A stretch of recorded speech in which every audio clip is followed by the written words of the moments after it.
ndi kulandireni ku program ina ya nkhani za masewero kuchokera kuno ku TTV ndi Sports Arena, ndipo ine dzina langa ndi Peter Forte. Mpulogalamu iyi lero tiunikira za kugwa kumene timu ya Mighty Wanderers yagwera mu mpika umene muli timu ija ya Simba SC ya ku Tanzania m'masewero a CAF Champions League.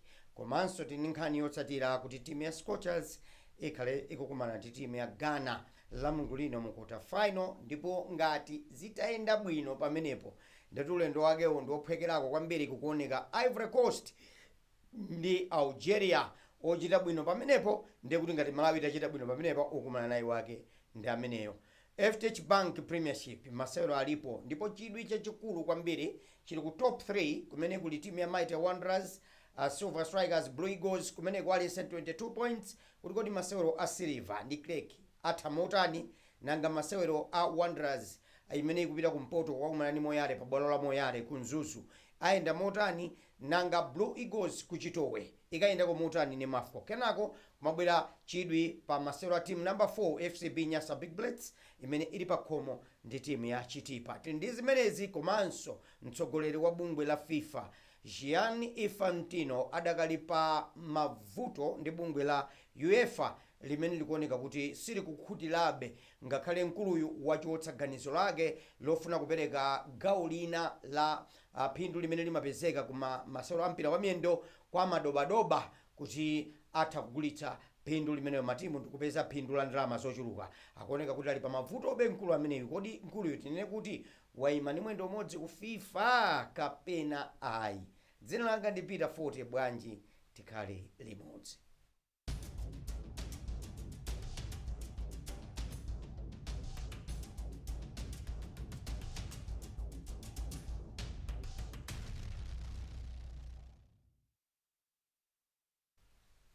Poyamba ndimulandire nzanga amene ndikhale naye program imeneyi Mike, ndikupira kuti waswera bwino. Yayi ndaswera bwino. Zikomo kwambiri. Lerolo tikuunikira makamaka nkhani zingapo zikuluzikulu mwina zitatu zinayi zimene tikhale tikukambirana, koma yoyamba ikhale ya Mighty Wanderers. Timu imeneyi ikhale ikumana ndi timu ya Simba SC. Simba padakali pano si timu ya mphamvu mmene inalili mwina zaka zitatu zapitazo ku Tanzania. Panopo timu imene kumangirira kwambiri ku Tanzania ndi timu ya Yanga, yavuta kwambiri. Komabe timu iyi padakali pano yasintha kwambiri, mwina atsogoleri a timu iyi, mphunzitsi, mwinaso mapartners ndi ena. Si timu be imene ungangoyenera kuti ndi ya wakawaka yoti ungangoyenera kutoso ngati maliro a njoka. Ndi timu ya mphamvu kwambiri. Wanderers machampion akuno ku Malawi, Simba nayonso inachita bwino kwambiri ku Tanzania. Tikuyembekeza masolo otani? Masolo oyamba akuyembekezeka sabata yoyamba ya mwezi wa Septemba pakati pa 4 komanso 6 Septemba kunoko ku Malawi. Yes, choyambirira Forte tiafunire zabwino a Wanderers amene akuyimirira dziko lino. Ndikupira kuti Malawi aliyense asiya zake ndumapanga za Wanderers pa magemu awawa. Sindikupira kuti munthu angazapite ku bingu nkomakachemerera Simba chifukwa Wanderers ikuyimirira dziko lino. Choyamba ndi chimenecho. Pa masewero awawa on paper tisanamizane Wanderers ili kutali muchina chilichonse ndi Simba pa paper, koma pa ground imakhala nkhani ina. Tisayiwale iwe ndine chaka chatha chomwechi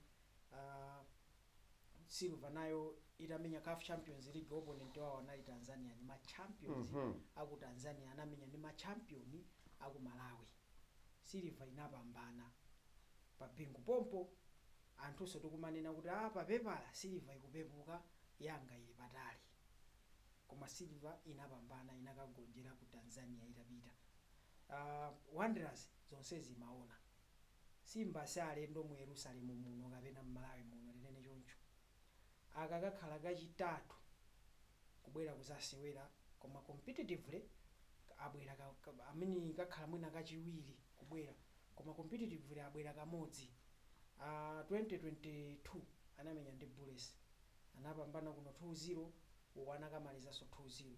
Mchaka cha 2004 Bullets kumenya Champions League nthawi imeneyo inamenya ndi AS Villa ya ku Uganda inapambana 2-1 pakamuzu stadium. Akukonzekera litene kuti azipita ku Uganda akamenya ndi Villa, anamenya ndi friendly ndi Simba pakamuzu pompo. Simbayo inali yokuti nayonso yasewera ndi Zanaco competition yomweyo 2004 ndi aliyense ankadikira kuti Simba inkadikira kuti ikamenye ku Zambia ndi Zanaco, Bullets inkati inkamenye ndi Villa ku Uganda. Ndi akuluakulu tonse tikuyamba kumene kapena ndife ochepeke tenti kumane tiziyeze. Zinali zokuti aliyense akanapambana pamenepo po second next round pomwe no Bullets inkakumana ndi Zanaco pacha, Bullets ikanatha kumana ndi Simba. So mpira unatha 0-0 pakamuzu stadium. Kachiwiri ndikomana dzakumana kafu ya 2022 Simba ndikupambana. Mpira banda ali ku Simba konko. Akaka ndoti nkachitatu Simba ibwere kuno izasewereno ndi neighbor wa Bullets.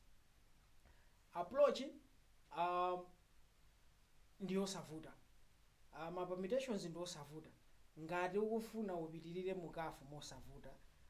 Wina pakhomo kapena pambana pakhomo usachinyise and mmene zikumayendera masiku ano wina ndi at least 2 goals. Ukawina 1 kumakhala wedewede.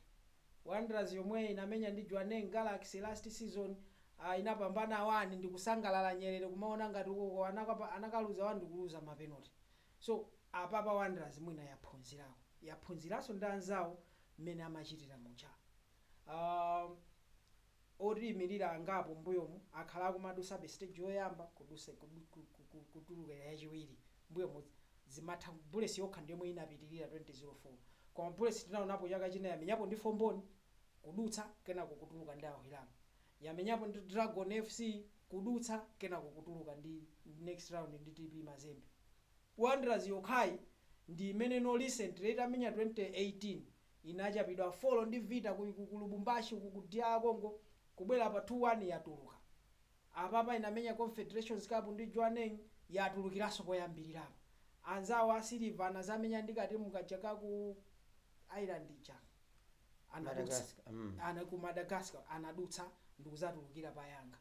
Wanderers yakwana nthawi kuti nanu muzingotulukira poyambirirapo koma approach yake ndiyo mwicha. Make sure you win at least with a 2-goal margin. Chabwino mwinano tikamayiona Wanderers mmene lili padakali pano ndi timu yoti aonjezera moto kulekana ndi mmene lili chaka chatha mu mpikisano omwewu, koma anyamata ambiri sanayesedwebe pa mulingo waukulu wa CAF padakali pano. Akuluakulu a Wanderers akuti saonjezeranso osewera ena, achite chani ndi squad imene ali nayo?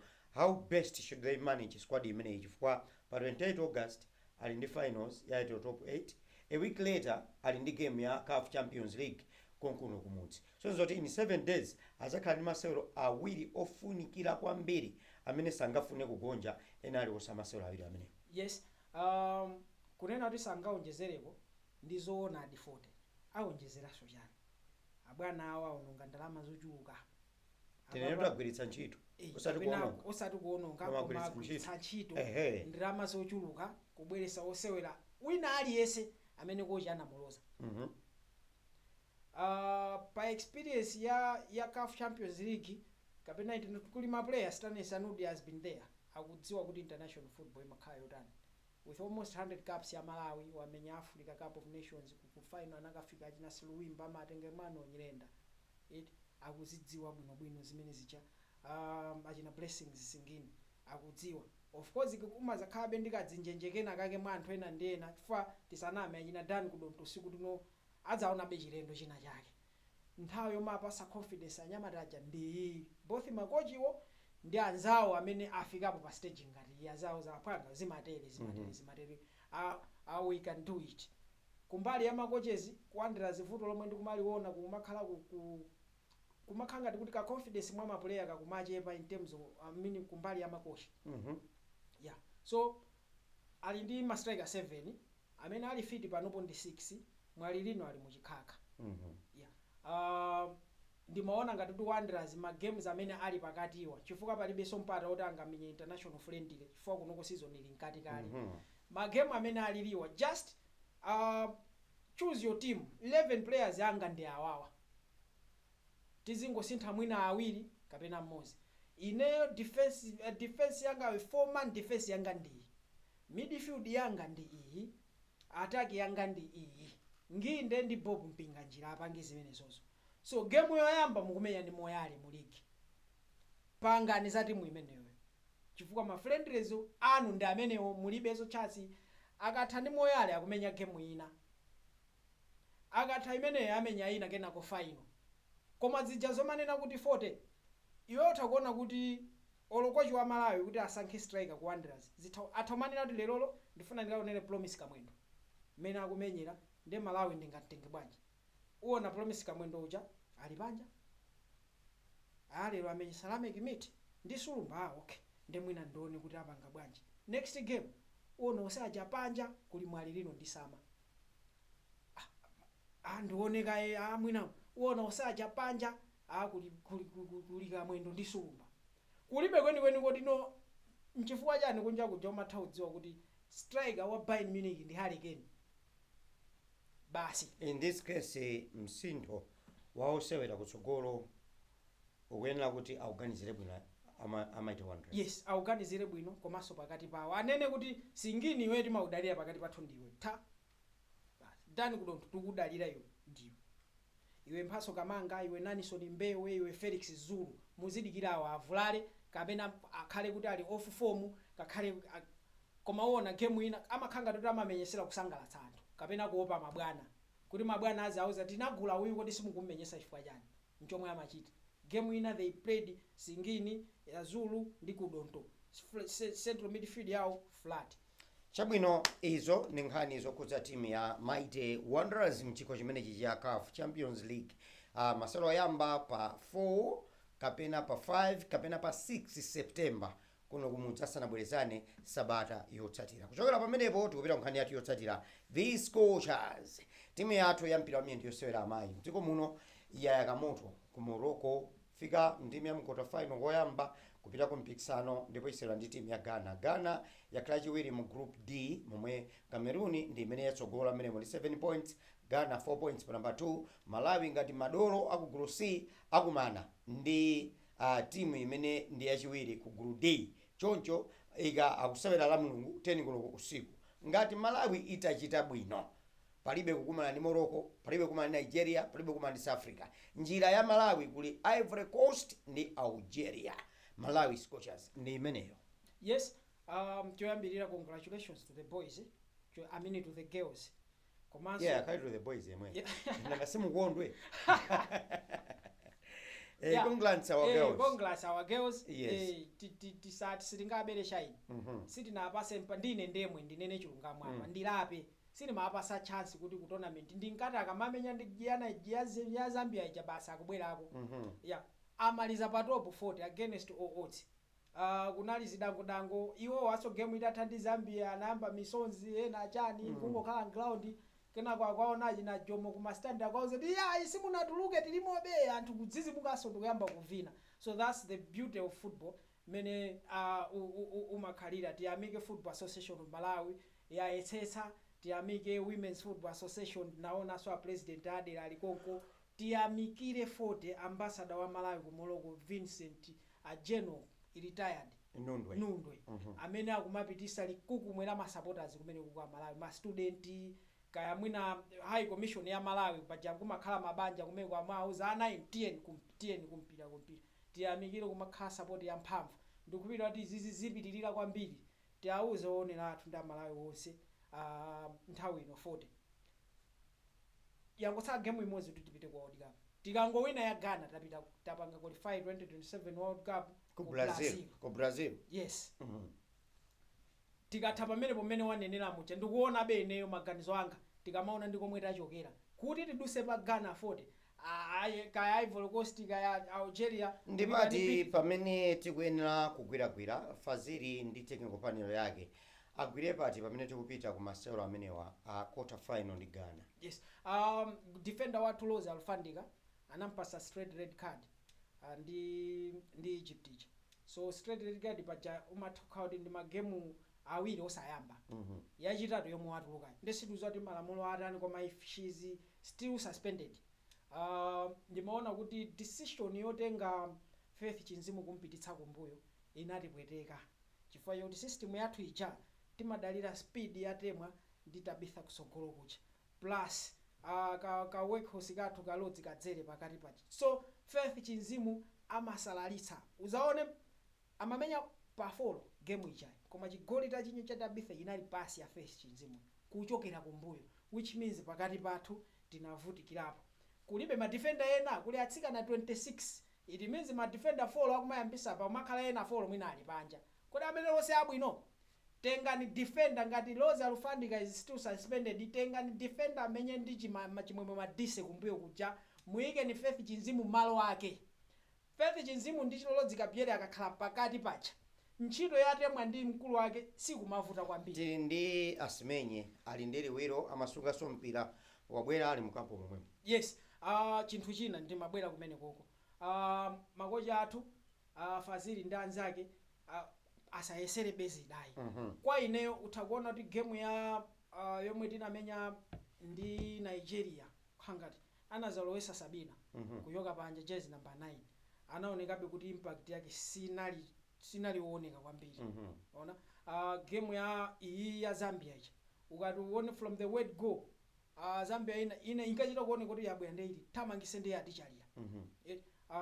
Sabina Tomu kwa ine samafunikira ngemu mucha mayenera kuyamba ndi Asimenye. Utamuona Asimenye kumuuza kuti ase uyuyu ka 22 ka Zambia kakutamanga ukuku iwe tamangisana naye kuli bwino mpira azithamanga nawo mulaini utuluke koma asayike nkati. Asimenye apanga zimene zozo pamene Sabina samapanga akaisa zida anantulusa mochita chinyisa kale nde game ngati pa ma substitution yati naono ka substitution ya ndanu jatenda isani okuti anangolowa basi kukampasa kiki zake yellow card kuntulusa 15 minutes later ayika atsikana amene no tikudziwa kuti no sitinena kuti koma uchita kapena. How best should the girls be motivated ahead of masewero amenewa both kuno kumudzi ngakhale gulu limene likuti imirira komweko ku Morocco? Choyambirira afam motivation yoyamba anakweza bonus 2 million apapa tamva kuti malipoti akumveka kuti akupanga so revise mabonus yawo komanso tisaiwale kuti mene tangofika stage yoka ndalama zathu zachoka pomwe amayenera atipase akafuzi chazakwera tikafika semifinal zikweraso. So famu ndikukhupira kuti motivation yayikulu ndiyomwe apanga so afuna apange revise kuti pathu paja idutse zimamveka so kunena kuti kaya ngakhale aluza ndi Zambia ija koma the moment angofika ukuku ya Zambia ija itha kutengedwa ngati ndi win imene ichayo. So atsikana wandoti on average alesa ndi 6 million pa nthawi ino tikuyankhula. Yeah, if farm is going to confirm on the Zambia if farm is going to confirm pa uchen komano jomwe tingapange confirm apapa nzokuti afamu akhala pasi apange revise mabonus which means atati awine isikhala so thuyo. Mai wa dziko lino Dr. Gertrude Mutharika tinaona kuti usaso statement kwayamikira atsikanawa kuti achita bwino. Boma lina kabwera a minister siti naamve kweni kuti akuti bwanji komano ndikukhupira kuti anthu atati abwera ndikuwayankhula kwapanga kulonjeza ine 40 I'm not a fan of zambiri mbiri zomangolonjeza kwambiri sinimaona bengati kuti zimabweresa bega destabilization amene atangochinya ndi Ghana abwera adzatenge nyumba kuno imaoneka ngati anthu aji zimasokoneza koma nimaona ngati kuti kulonjeza kuzingokhala kwa universal kwa general mukapanga icha as a team tikupangirani chakuti koma osati I'm pledging 1 million to the first goal scorer zimene nimaona ngati kuti zimasokoneza. Chabwino izo ndi mmene tamalizira theka loyamba la program ineyi ya nkhani za masewero Sports Arena kuchokera kuno ku TTV. Bwanji timweko kwa coffee madzi kenako tibwere kumanenso kutseri kwa programu itakhalani pomwepo.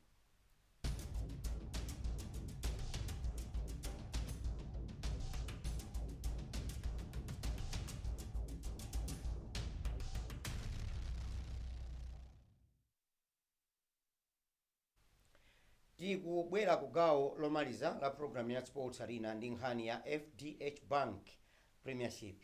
Matimu atatu ali pa 22 points pa mtunda. 1 Wanderers kumabwera china Brico Silver Strikers 22 kena kubwera Bullets 20 points pa number 4. Koma masewero sabata imeneyi Chidwi chili ndi matimu atatu aku mtunda wake na ku Bullets team number 4 komanso tili ndi Chidwi ndi kumusiku ku bottom 3 achina Craig ali kumeneko kodi achita motani, achina Dedza ali kumeneko achita motani, achina KB ali kumeneko 10 11 points 5 points ali kumeneko. Craig imene ndi 5 points ndi Silver Strikers team ya 22 points. Moyale Barracks Mason Mighty Wanderers pa mzuzu, komanso pakubwera Blue Eagles imene kupita komwe kumizimbe kuchitowe kumeneko ndiku kumene akukumana ndi timu ija ya Mafco.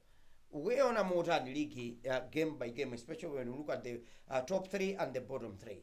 Yes, ma champions amene akuteteza ndi kusunga ukatsiri Wanderers, Mighty Wanderers. yes, ali ku Mzuzu Stadium ndi Moyale. Season yatha ankakumanirana kulumpi khwangati anamenyera kulumpi, komano Moyale apapa ili pakhomo. Moyale kukumbukira 40 the last time matimu anakumana Moyale inaenda kuipa inachiyindwa kandi 6 Pakamuzu Stadium. Pakamuzu Stadium. Ndi masalo amene ndinali pa commentary, Wanderers idapeza makona 6 otsatana, 6 consecutive corners, the first record imene inapangidwa record mu Super League over so many years. 6 corners in a row. Sadali masalo Wanderers ndi tsiku limene inatenga league. Yes, Wanderers pamene paletangowina palibeso amene ankachita makanda. Palibe. Yakuti apa palibeso zosusana kwena ko Bullets ndikumakapanga Drone Tigers. Yeah, so Moyale kukumbukira zimene zonso. Ani Moyale akhaye timu imodzi imene no ikumadzuka kokutaita.